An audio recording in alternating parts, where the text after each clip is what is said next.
Welcome, everyone. On behalf of the American Association of Hispanics in Higher Education, I would like to welcome you to today's webinar titled Fast Facts of Latinos in Higher Education. My name is Kayla, and I will be assisting as needed during the session. Please spend a moment to ensure that you have a clean connection. I recommend that you turn off any Wi-Fi connections on your phone or iPad to ensure a wider bandwidth. After the presentation by our esteemed presenters, we will enter a period of participation Q&A. We ask that you submit your questions through the Q&A box, and please feel free to engage with both the presenters and attendees by using the chat function throughout the webinar. Finally, this is a live session and it is being recorded. I'd like you to note that all participants are muted. Thank you to each of you for attending. Now I will turn the session over to AAHHE Chair Sara Santiago Rivera. Thank you, Kayla, for that wonderful introduction. I see that we have people joining us. So I just want to wait maybe a minute or so until we have at least the numbers of folks that responded to our email and have registered. I know it's slowing down a little bit. Some people are actually putting greetings in the chat box, which is very nice. So thank you all for joining us. Okay, I think I'm going to start the webinars as people join. It's wonderful. Goodness, we have over 70 people joining us today. So once again, I do want to welcome all of you to this wonderful opportunity to share, exchange, get to know each other. I'm very excited about this webinar. So bienvenidos a todos and welcome. I'm super excited about this webinar, and I personally want to thank all of you for taking the time to participate. People continue to join. It's wonderful. I want to provide a little bit of a context here as to why this webinar came to be. So I want to say that it was several months ago when the AAHHE leadership, and I mean Dr. Lucia Gutierrez, who is our Director of Operations, Cristobal Rodriguez, who's chair-elect of AAHHE, and Patrick Valdez, I'm not sure if he'll be able to join us this evening, but he's past chair of AAHHE. We connected with Sarita Brown, who's the president of Excelencia, and also Deborah Santiago, who's currently the CEO. And we really wanted to just begin conversations exploring ways that we could collaborate and promote the good work produced by Excelencia. We have, over 300 members of our association, and we thought that at the time it was just important to get that information out to our membership and really acknowledge this good work that's coming out of this great organization. So the effort is important and significant for lots of reasons, but I do want to say that Excelencia and AAHHE, the mission and vision of our associations overlap. I mean, they're aligned. And so why not have this wonderful partnership with an organization like Excelencia? For example, our vision, right? Our vision is really to think about ways we can shift equity policies and leadership among higher education institutions to kind of effectively work with the needs of the Latine communities. So that's part of our vision. We as an association prepare, support, and advance Latine student, faculty, staff, administrators, and community members. We support their efforts as they embark in higher education. We want them to lead and influence our society. So those are the sort of like the introductory comments that I wanted to make about the association and why Excelencia and AAHHE have come together to present this webinar on fast facts of Latinos in higher education. So I'd like to quickly introduce our powerful panel of distinguished presenters. I want to start off by introducing Cassandra Arroyo, who is the research analyst. Cassandra, do you want to raise your hand so people can connect? Okay, thank you, welcome. Emily Lavandera is also with us today. Emily, she's the director of research for Excelencia. We also have David Fuentes. David Fuentes is currently the Associate Dean of the College of Education at William Patterson University. I want to say equally important, if not more important, he is the recipient, the 2024 recipient of AAHHE's Mildred Garcia Founders Award for outstanding leadership in advancing access and success of the Latin population in higher education. So we're very honored, David, that you would join us today. We also have a wonderful colleague with us he's chair-elect, soon to be chair of AAHHE, and that's Cristobal Rodriguez. Cristobal is the Associate Provost for Equity-Centered Initiatives in Academic Affairs at Western Michigan University. So welcome, Cristobal, for joining us. And at this point, I'm going to turn it over. I think I'm going to turn this over to Emily. Correct, Emily? Yes, thank you Okay. so much, Asada, and to Ahi for this partnership and welcoming us into this space and sharing this space with you all today. It's an honor from Excelencia to be here in community with you all. And to all of those joining us online, welcome. Buenas tardes or buenos días, depending on where you're joining us today. So I'm happy to share a little bit more about Excelencia in education. Our organization was actually founded in 2004, so it's our 20th year of service this year. Incredible to say, what an honor to be part of that. And we have the core mission to accelerate Latino student success in higher education, specifically to address our country's economy's need and for a highly educated workforce, for civic leadership. And the way we do this is threefold, right? By providing data-driven analysis of the educational status of Latinos. So we'll be touching upon that with you all today. We promote evidence-based practices and programs and policies that truly support Latinos' academic achievement. And third, and certainly last but not least, organizing a network of professionals that are in common cause to accelerate Latino student success. So we see that with all of you here today joining us. So for these last 20 years, Excelencia has really been this national leader in developing research that's strategic, and it's guided by the experiences and the realities of today's Latino students. And so this conversation is timely because our profile, it needs to be contemporary and understood by us all. We represent what we at Excelencia call a post-traditional student profile. And I know my colleague Cassandra will dive into that a little bit more, but it's that contemporary look at who Latinos and all students are today. We use a Latino lens to bring to the forefront what we know about Latino student success, what works to improve that success, and what decision makers and institutional leaders can do. And really that call to action is so important.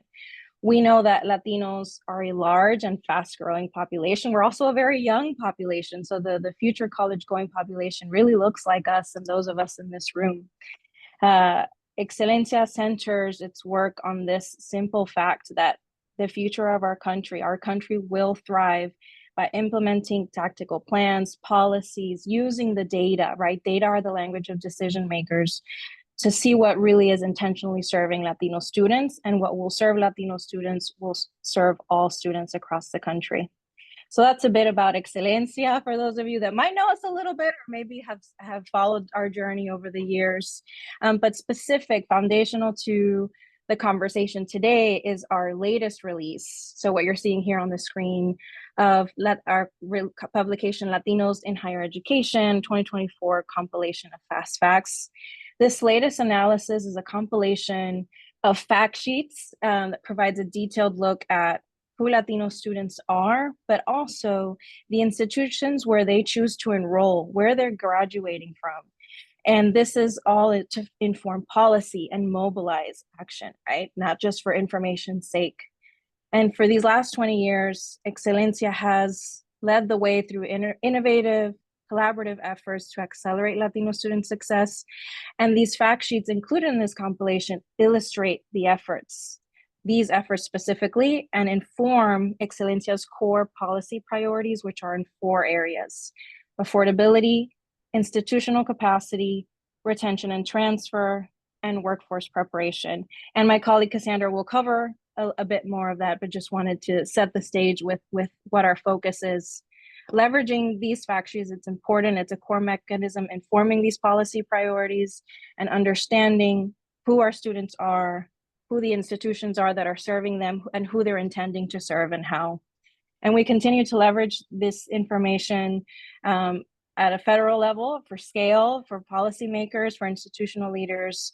And we welcome the conversation that's going to start today. And thank you all again for being here.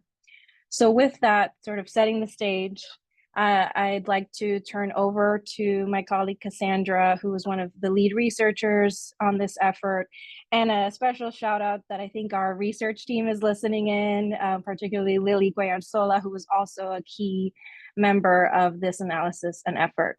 Thank you all so much again, and Cassandra, I'm going to turn it over to you. Okay, thank you so much, Emily. I'm so excited to be here with all of you today and share Excelencia in Education's latest release by the research team, Latinos in Higher Education 2024 compilation of fast facts.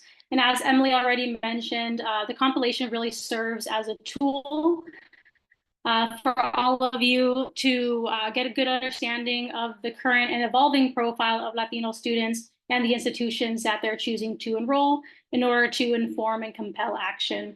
And so all the data that I'm going to share with you today is included within the compilation. However, it is not, it's just a snapshot, it is not comprehensive of everything within the compilation. On the very last slide, I'll include a QR code that you all can scan to access the full publication if you would like to get a more in-depth look at all the different data that we provide in this publication.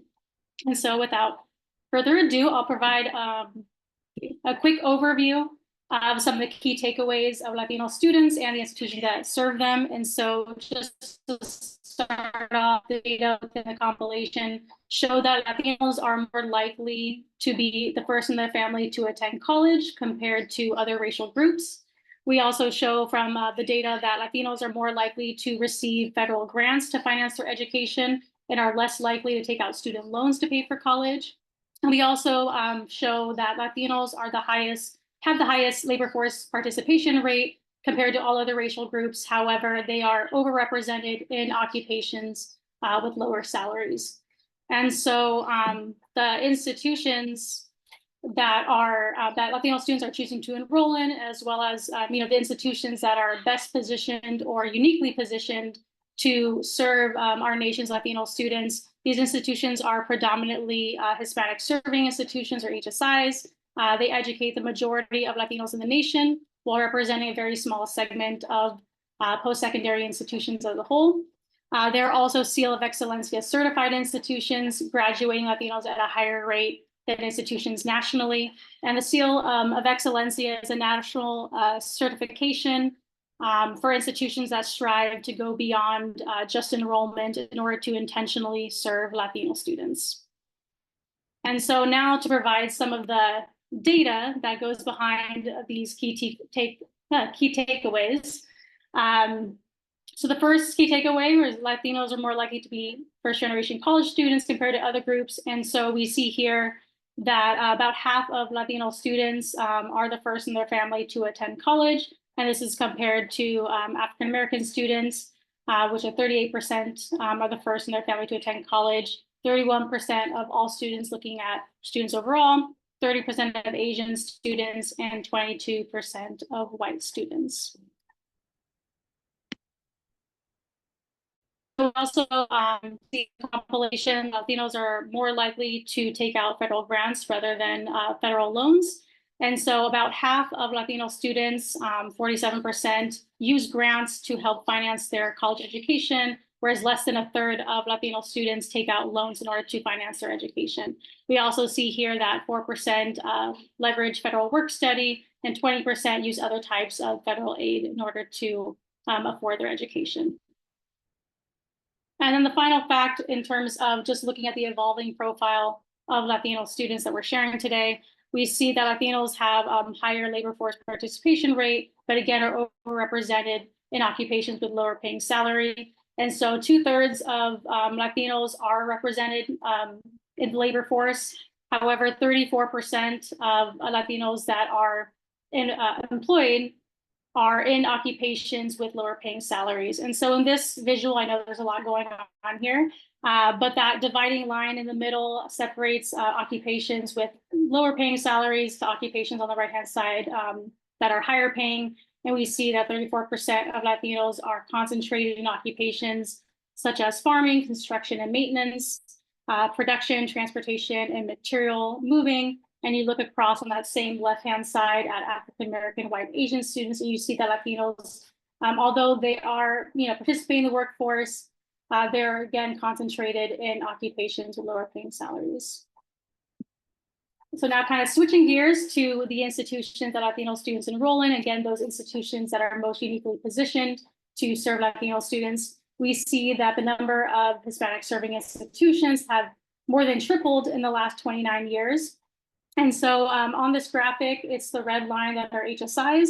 In the 1994-1995 academic year, you see that we had 189 Hispanic serving institutions. And if you go all the way to the right-hand side of the 2022-2023 academic year, that has since grown to 600 Hispanic serving institutions. And then also represented in this graphic, you see the growth in emerging Hispanic serving institutions, which is institutions with between 15% Latino enrollment and 24.9% Latino enrollment. And you also see a similar trend, again, of large growth in the number of soon-to-be HSIs. And then the very last line there, it shows the HSIs that also offer graduate programs for Latino students. And so despite these, large growth in the number of Hispanic serving institutions, they still represent a very small segment of post-secondary institutions, but again, are really well positioned to serve Latino students. And so 1 in 5 or 20% of institutions are an HSI, and 63% of all Latino students choose to attend an HSI to get their college education. And so again, you see that the importance of Hispanic serving institutions and how well positioned they are to make a lot of change in the educational trajectories of Latino students. Similarly, we see similar trends with Seal of Excelencia certified institutions. These institutions also represent a very small segment of all post-secondary institutions. They represent less than 1% of all institutions, while enrolling 15% of Latino students and 17%, and graduating 17% of all Latino students. And so in this graphic, this is showing a comparison between Latinos enrolled at Seal certified institutions compared to Latinos enrolled in all institutions. And you can see that over 50% or 52% of Latino students that are originally enrolled in a Seal certified institution graduate from their college. And then this is compared to 44% of Latino students enrolled at their institution that graduate from their institution. And so, there's a lot of facts that I just presented you with, but I really want to leave you with thinking about how these data can be leveraged to inform and compel action, because data can be very pretty. Pulling from what Deborah likes to say, data can look very sexy. You can see all the nice figures and data and charts and tables, but if you don't leverage that to inform and compel action, it really just stays on the page. And so from this data and what you can later read in the compilation, it really illustrates the evolving profile of Latino students and their pathways to improve college. And so within the broader compilation, it really demonstrates how Latino students are making pragmatic choices when they're deciding how they're going to be navigating their college options to improve college. A lot of Latino students are working while enrolled. Many start at community college. Many Latino students mix their enrollment intensity. So maybe they are enrolled full-time one semester, switch to part-time, or they're enrolling in credits somewhere in between part-time and full-time. And many Latino students also enroll at an older age. So lots of institutions need to start thinking about how they are going to be serving Latino adult learners as well.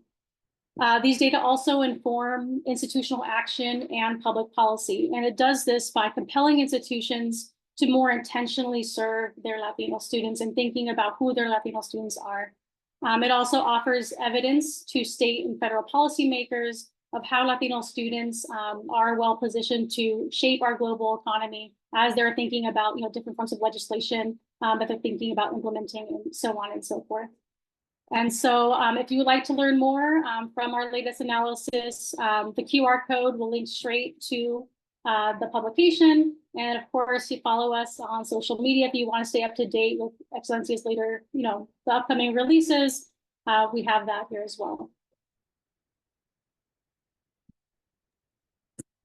Thank you so much, Cassandra. We'll leave that for a second so folks can grab the QR code, and we'll certainly share more at the end of the webinar. So this won't be the last chance to grab that publication. But thanks again, Cassandra. All right, well, I think this is a wonderful moment to welcome our esteemed panel back onto the screen. And thank you, Cassandra, for sharing the PowerPoint. I think it's okay now for us to take down the slide so we can see everyone. And thank you for sharing a bit of those findings. Certainly there's a lot more data included in the compilation for you all to take a look at. It's wonderful to be in community with you, Cassandra, Asara, Cristobal, David. Cassandra, I won't let you off the hook just yet. If it's okay, I'll start with you with our first question for you to share. You mentioned it a little bit at the end of your presentation.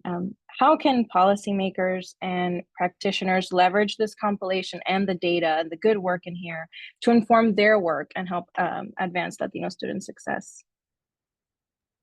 Yeah, thank you so much, Emily. So like I mentioned, everything that is presented in the compilation is lots of different data on lots of different aspects of the changing profile of Latino students, as well as the institutions that Latino students choose to enroll in. And so what I think is really important for decision makers at the institutional, state, federal level, when they're thinking about institutional policy, state policy, federal policy, you really need to understand who your Latino students are if you want to be able to serve them. And so thinking about the institutional level, as you're thinking about different changes you want to make within your institution to touch on serving Latino students, you need to understand that Latino students are working while enrolled. So what does that mean if they're working full time, offering later courses that institutions can, that Latinos can enroll in? Latinos are also coming a little bit later. They're older populations, so they may have dependents that they need to have caretakers. So what does that mean?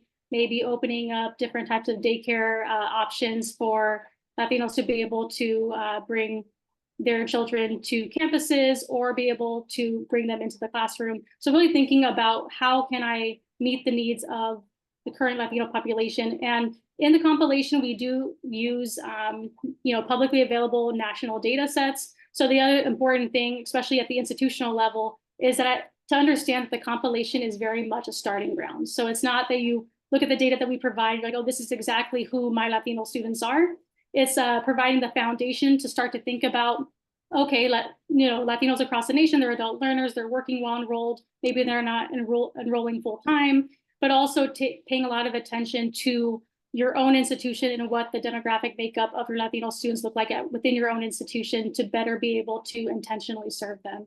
At the federal level, that's thinking about Latino students in federal policy. So Latino students, as you mentioned, Emily, are fast growing, represent a lot of our youth.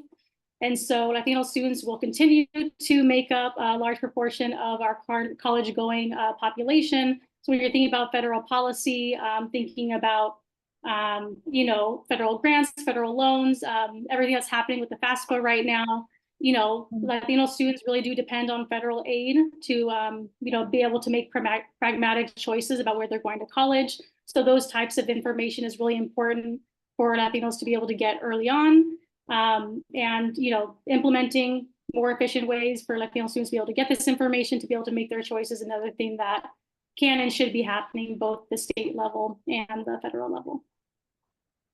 Thank you so much, Cassandra. I think it's really highlighting understanding who our Latino students are and how to best serve them. Thank you for that. David, I'm going next to you. So recent trends and research in Latino student success have pointed to this need to understand more about the relationship between several factors, between degree completion, how the students and the choices they make in picking their major, student loan debt, certainly, and other factors, some of which Cassandra mentioned in the workforce, employment, finances, for Latino students in college. So my question to you as a leader at your institution, how has William Patterson University been able to measure and monitor the Latino students' experience at your campus related to some of these factors that we're talking about, right? Like job attainment, the pipeline to graduate school, the cost of going to college, and other important factors?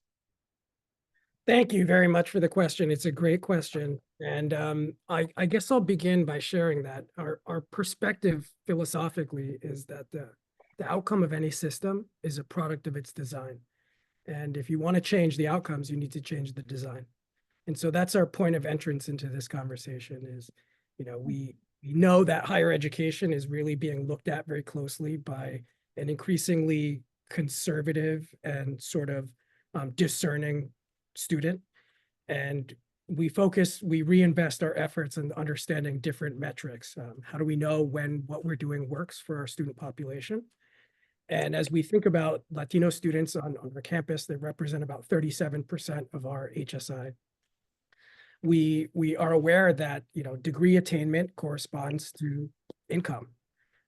We are also aware that our students have an entry point in the economy, and that entry point is a big part of who we are as an institution, sort of developing our institutional identity around movement, socioeconomic movement, economic mobility. And so as we fully invested ourselves in understanding the impact of our transition to become a serving HSI, moving beyond enrollment data, moving beyond numbers, and really focusing on what our students want, need, and desire to proliferate in their lives and to experience success beyond college, we really focused on a return on investment. What is the value of a college degree at William Patterson, and how do we know what that value looks like, and how can we measure it? So we naturally gravitated towards College Net Social Mobility Index. I think about our provost, Joshua Powers, who often says that William Patterson defines itself not on the students that we exclude, but on the students that we include. And, historically, universities have been focusing on rankings and ratings, and that's primarily been through an exclusion mechanism that's been enumerated through US News and other metrics and measurements. So as we sought to be a different kind of institution with a closer proximity to our students, particularly our Latino students, this return on investment, the social mobility index, prevailed as one possible measure that we can begin to look at to sort of understand the impact of and the value of a William Patterson degree to our students. And so we began concretely to measure that. We're very familiar with degree attainment and sort of statistics around the correlation between degree attainment and income. We're less familiar with it in disaggregated form.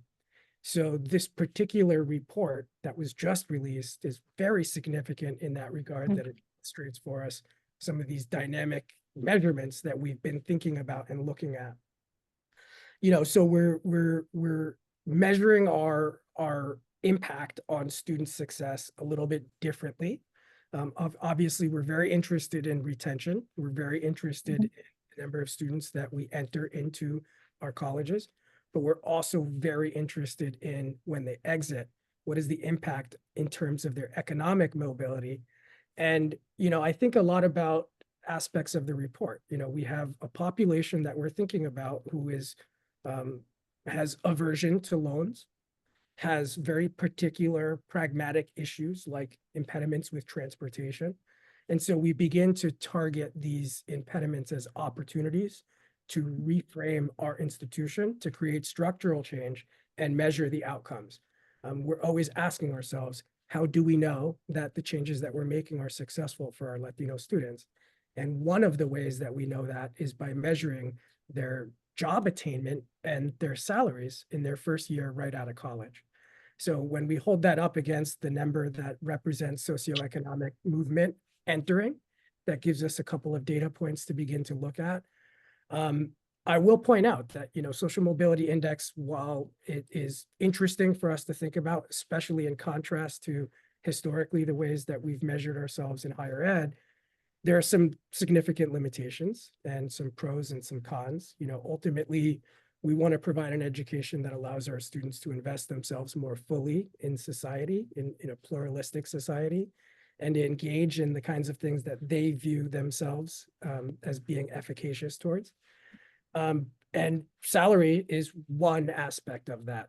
Now, it's a particularly important aspect for our institution as we think about the minority serving status. In addition to the 37% of Latino students we have, about 65% of all of our students represent minority populations. And so one way that we think about the measurement of our impact on our student population is through these indexes around social mobility to help us understand literally the value, the return on the investment, the entrance into college, the amount of cost that it costs our students in comparison to what they get afterwards. So, I think that there's a lot to be looked at and discussed in higher ed around CollegeNet versus US News rankings. I think that we're beginning to tinker towards different ways that we can measure ourselves and our commitment. Our commitment came first. We had a desire, we had a presidential charge to become an institution that moved beyond merely enrolling Hispanic students and to define servingness at our institution. And that led us to speaking with our students. We instantly sent out 3,500 emails to gather data from our students' perspectives around what they felt they needed. And ultimately that data led us to measuring financial outcomes and the impact that a William Patterson degree has on our Latino students. I'll just finish by saying that that impact also is consistent for all of our students. As we realize that this metrics is very important and is shedding light on particularly the impact for Latino students, we also realize that all of our disaggregated data were demonstrating that our institution was outperforming peer institutions and other institutions when we moved to this social mobility index away from US News. And not that we've moved entirely away from it, we still have rankings in both, but we focus more of our decision-making, the outcomes that we desire based on that social mobility index. Thank you so much, David. I heard several key things, but what really sticks out is you all tracking and measuring using these indices of social and economic mobility. And what we know about our Latino community, but certainly across all students, is that value of a degree, that a degree doesn't just uplift that one student, but their entire family and community as a result. And that's really important. And thank you for sharing that. And also a bit about what as an institution and as an HSI, you all are asking those questions of, what is the institution's role? And also how do we deconstruct the S in Hispanic serving institutions? So thank you for that. Cristobal, I'm going to you next with a question for you. Looking at the faculty perspective of things, right? We know that having faculty and academic leaders that look like our communities, that speak like us, that having that representation is so important to the success of Latino students and all, and the benefits this shows.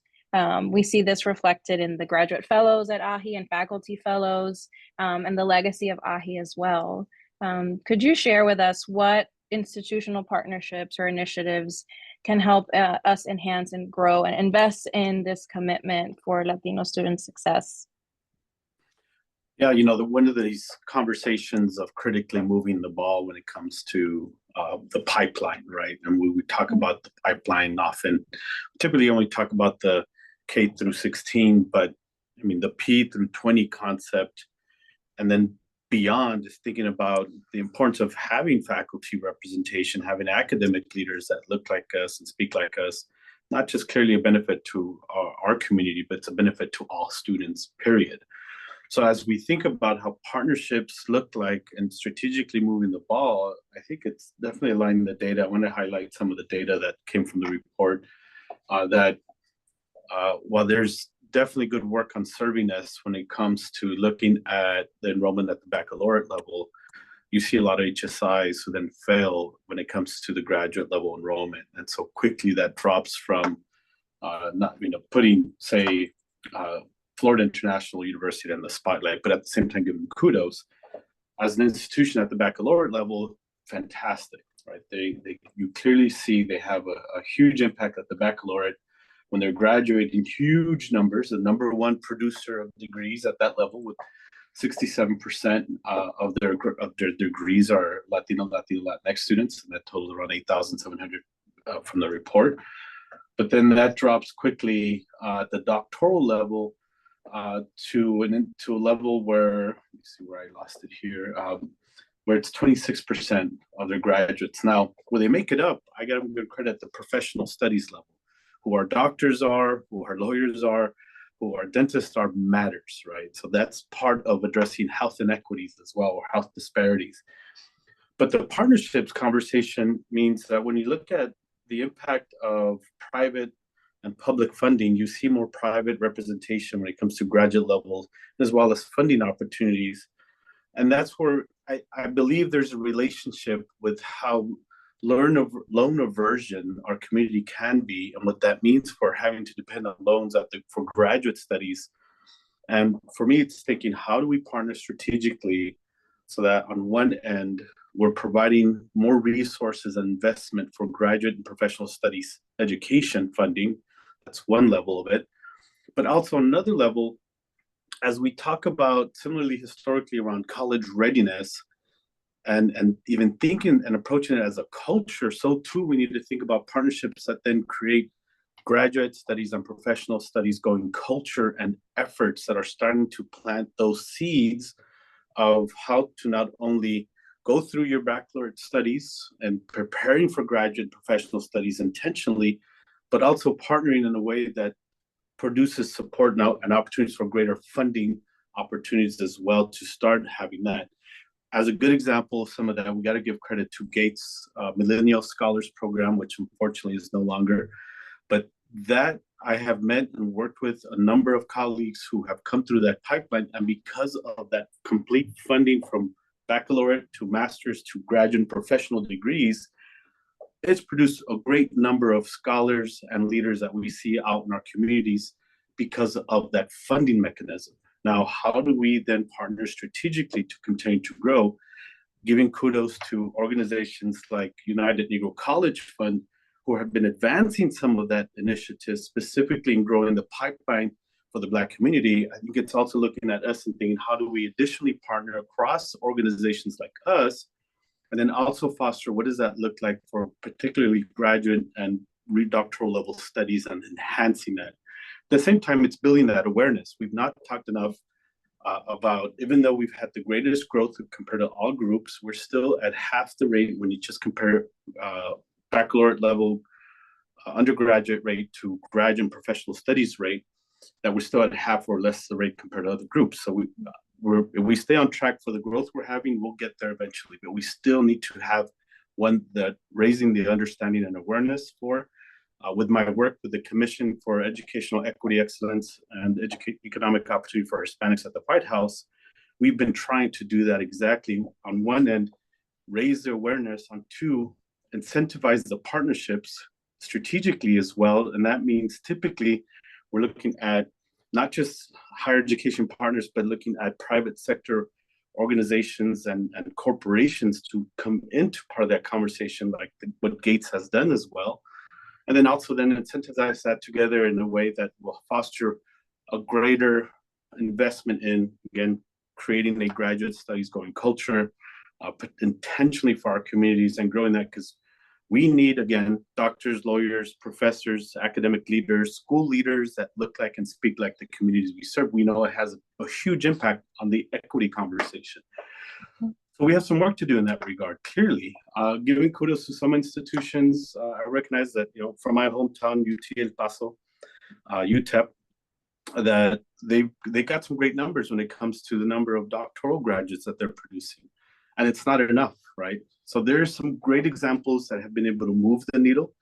I think there's some conversations that we need to have. I think we foster at the state levels, particularly in what I would call investments to support graduate and professional studies funding. Because when you look at and talk to Latino doctors, like my dentist, Latina, Spanish-speaking Latino, was fascinating.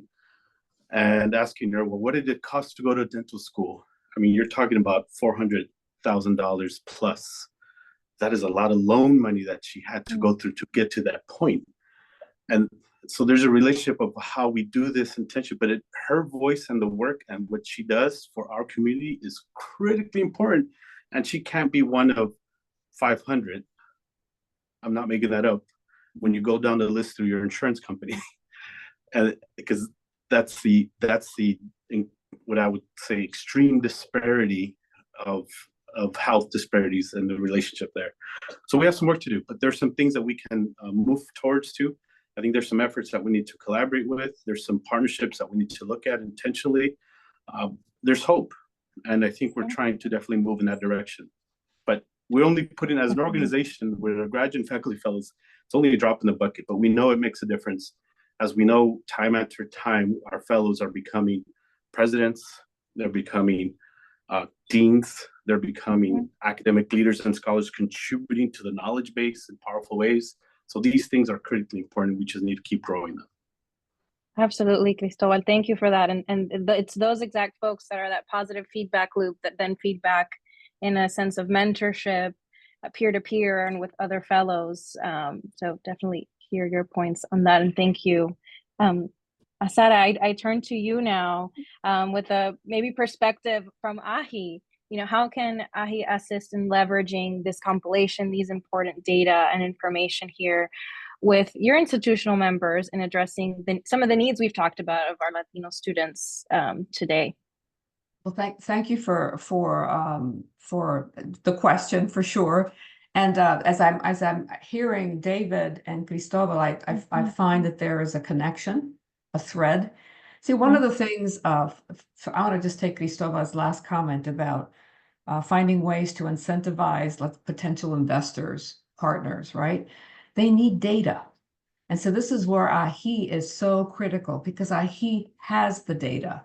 If there is a way that we can disseminate that data to potential partners, that's the first step, because they want evidence. They want evidence that this, that it's not just saying, yes, there's been an incredible increase in the number of Latinos entering higher education. And yes, the graduation rate has also increased, but they want data to actually show that. I think that's critical.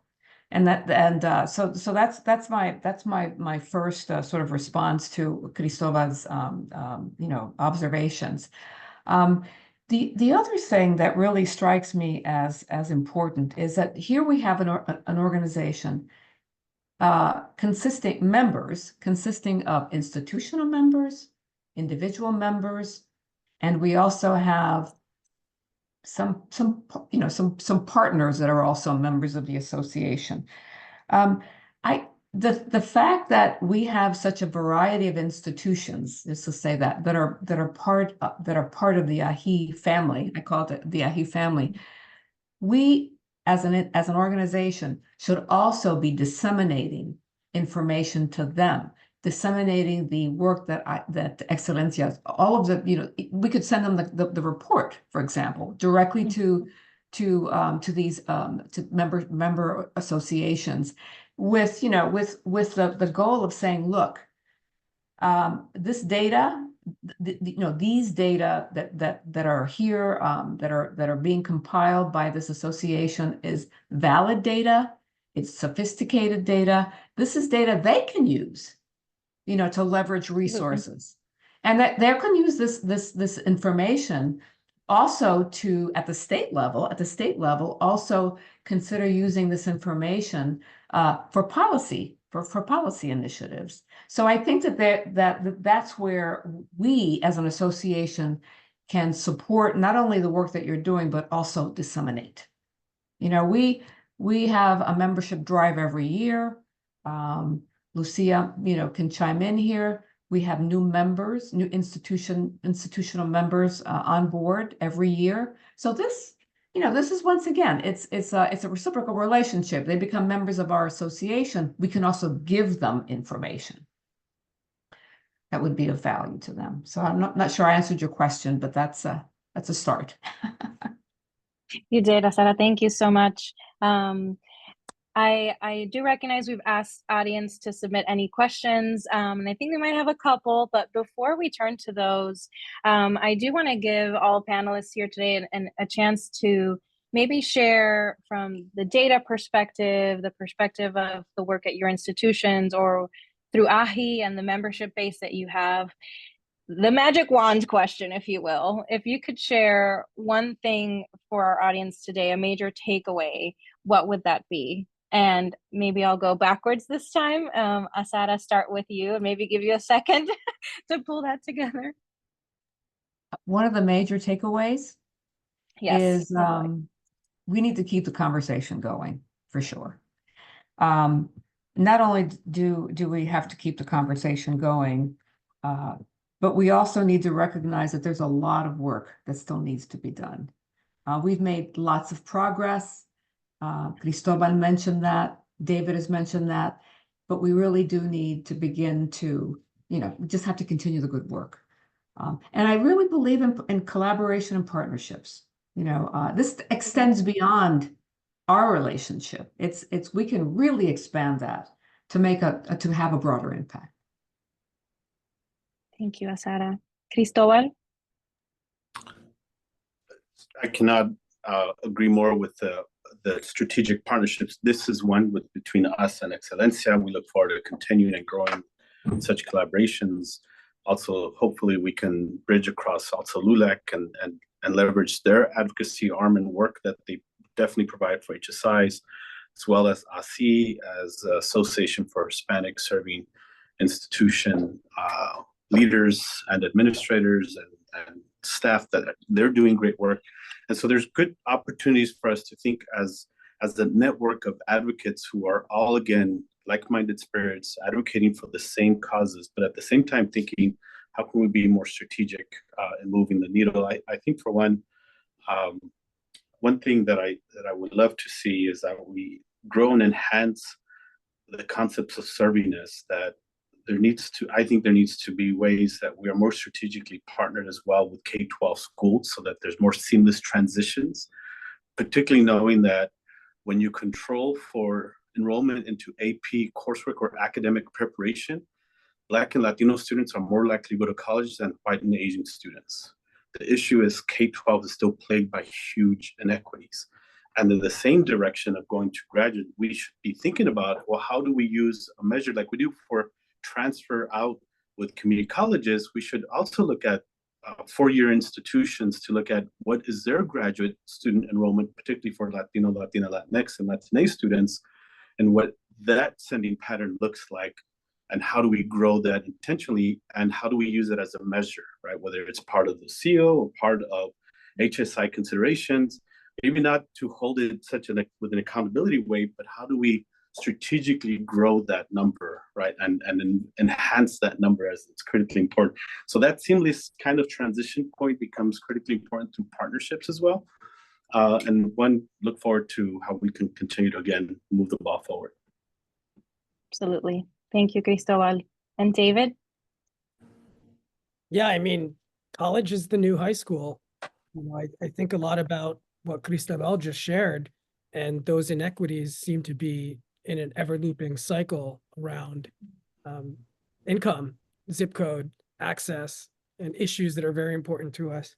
So, back to that comment that I made about intention and design, our proper response as a member of the 600 HSIs, I imagine, is to continue to contribute to change and really reforming competition in higher education, redefining quality around concepts that are really important to us, like access, affordability, outcomes, because as long as there's a population in America that has stronger participation in the workforce and lower pay, then that seems the only right thing to do.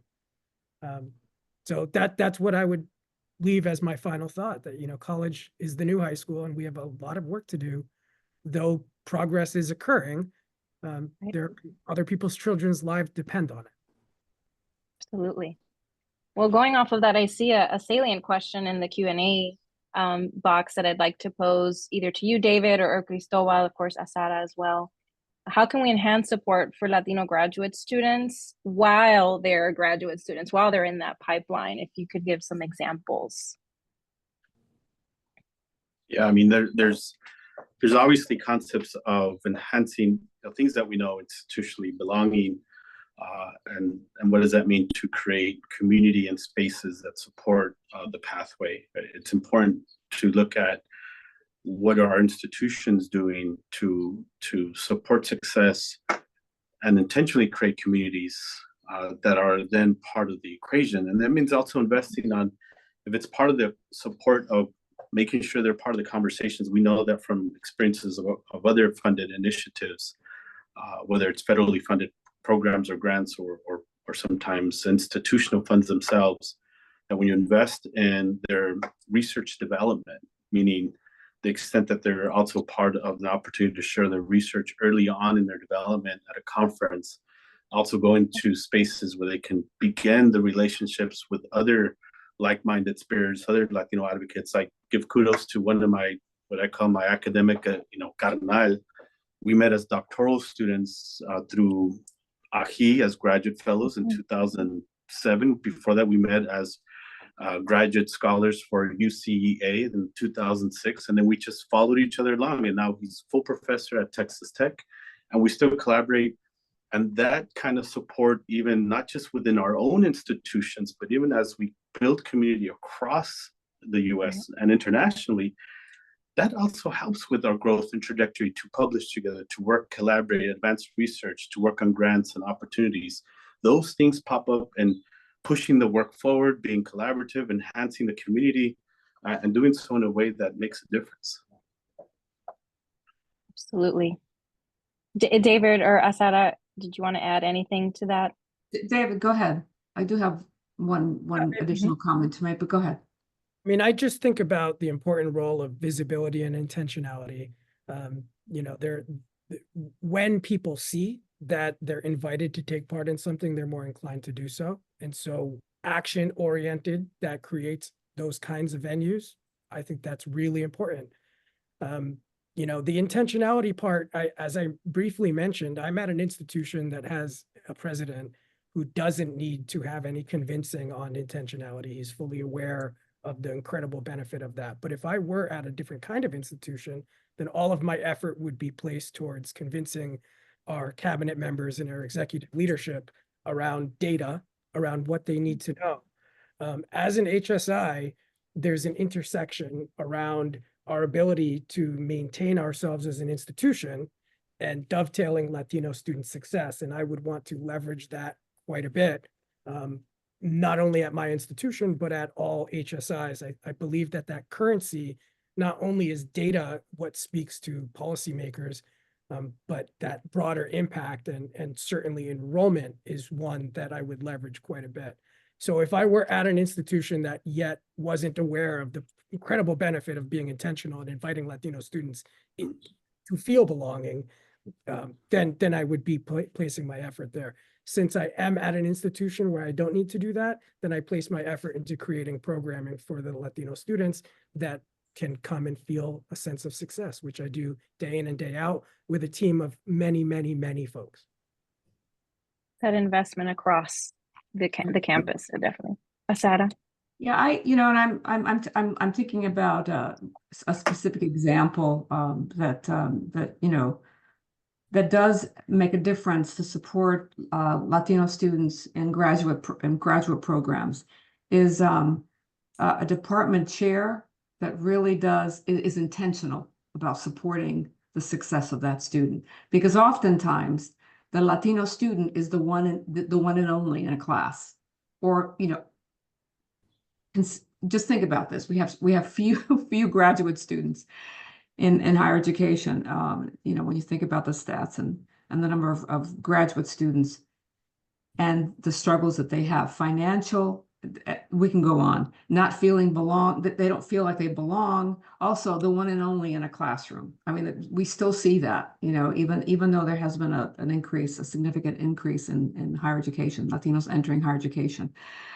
I think that there ought to be specific, targeted, intentional support systems in place for students at the graduate level, because that we need more students at the graduate level for sure.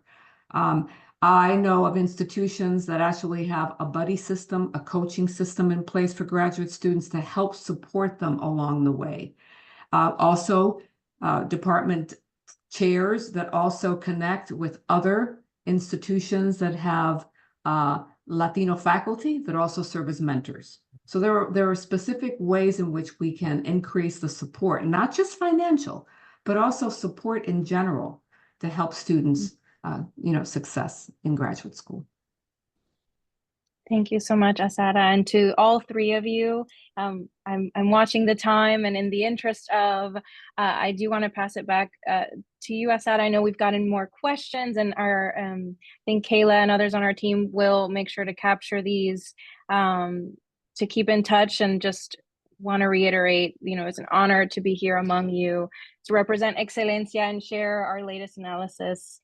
And hoping that the conversation and the effort together continues.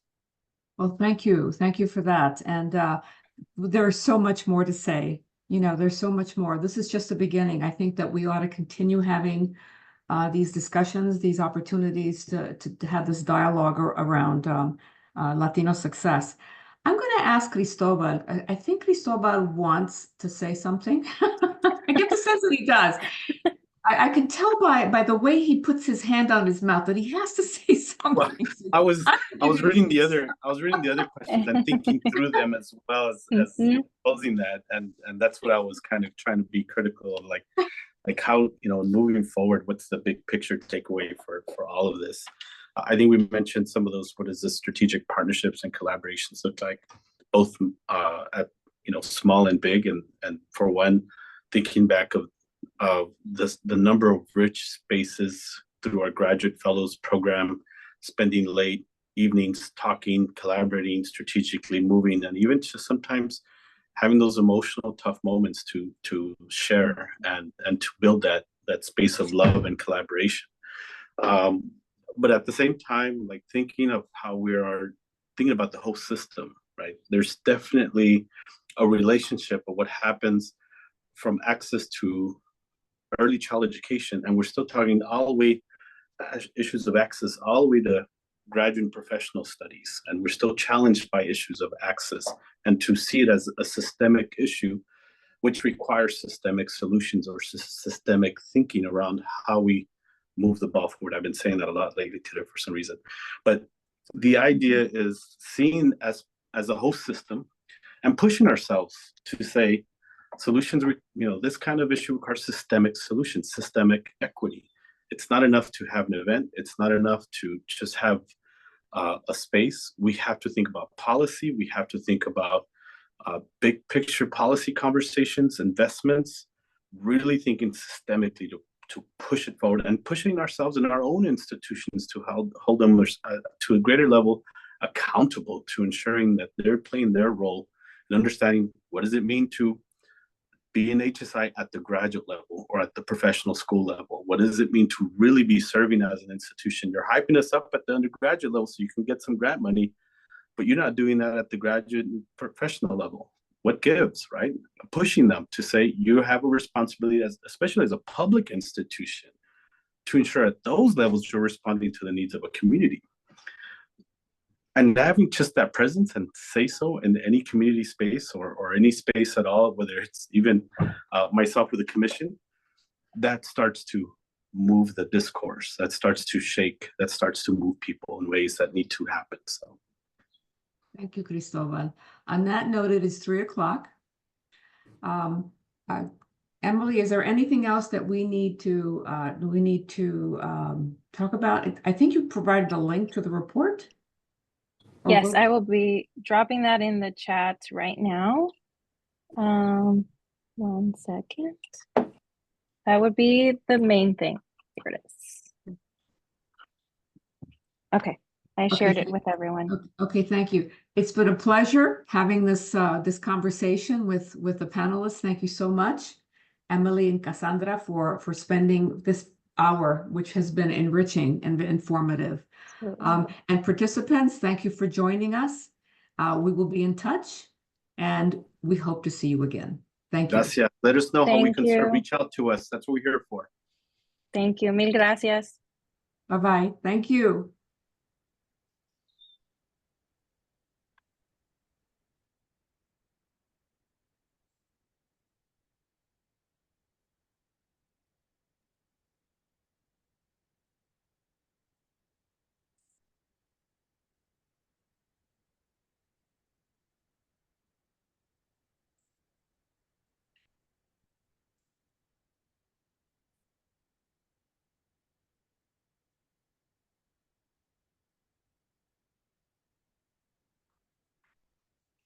Are we off the air now? Are we That's what slowly coming off? I don't think it's still recording, so I hope.